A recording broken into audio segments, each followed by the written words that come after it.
everyone, my name is Miranda. I'm a second year PhD student in Dr. Banerjee's lab, and so we are on the 9th floor, and this is the chemical engineering floor, but our lab is a little bit more bio-based. So I'm going to take you on a quick walkthrough of what we have in lab and then what our projects are and what we get into. So come along.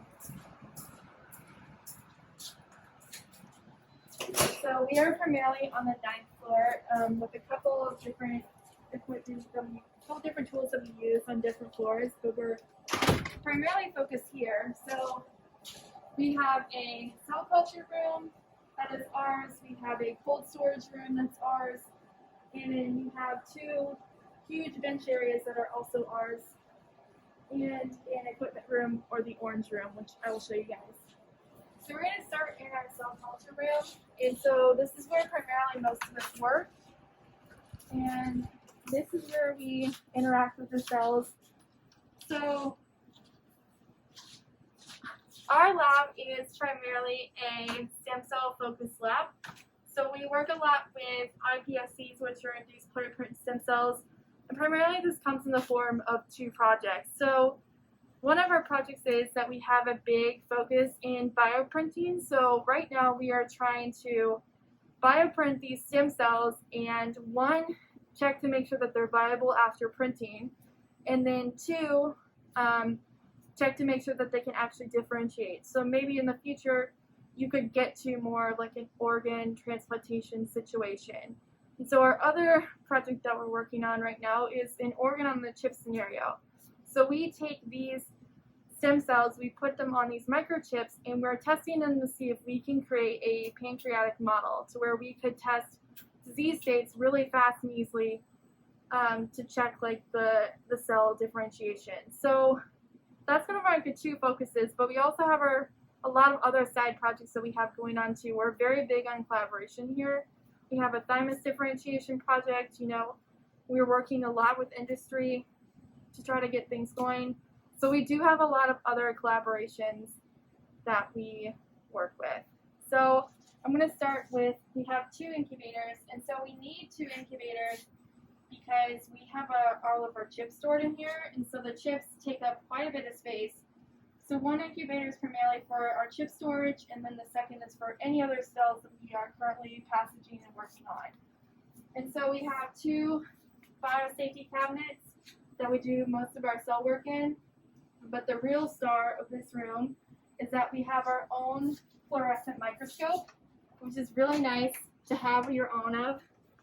So basically what we do with this is we do a lot of live imaging and then checking cell viability, and this is also a great way for us to quickly check the cells and making sure that what we are doing is working before we head off to a confocal microscope, which is a little bit more expensive and time consuming. So this is like really nice for us to have. It's solely ours, and we're the only ones that use it, so a great feature.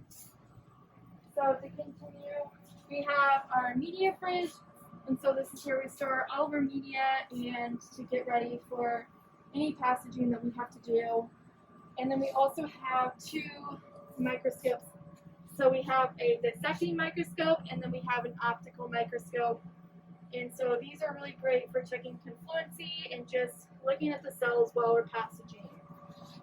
The last feature of this room is that we have our own big cryosafe, and so this is where we store all of our cells that are frozen right now, so we can quickly unthaw them and get them ready for any passaging that we need to do. So we're going to continue on to our main bench area, and so this is where a lot of our non-cell work occurs. So right here is our postdocs area, and so this is where he gets all the chips ready for the cell work, so we can get them all ready here and then pop them into the cell culture room and get them loaded with cells. So we continue on. Keep on going. This is my bioprinting area. So this is where I get all of my media ready, I get all my gels ready, all the cross-linking ready.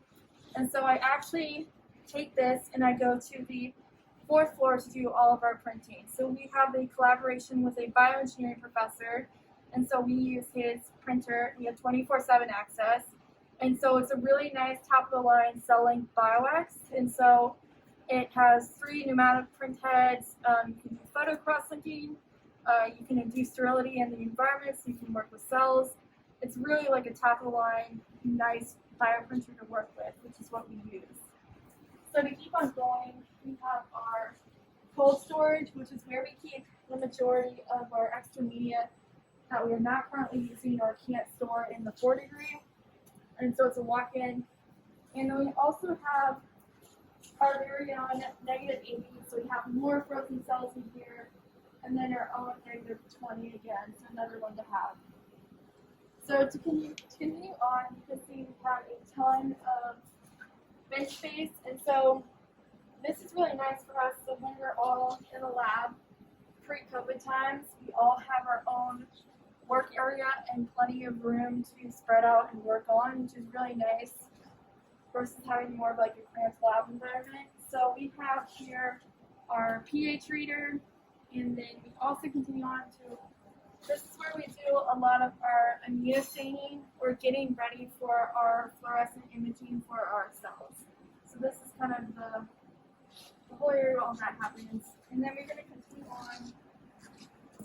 So we have our Flammable Cabinet, where we keep basically all of our extra ethanol and any other smaller chemicals that we have that are a little bit more dangerous.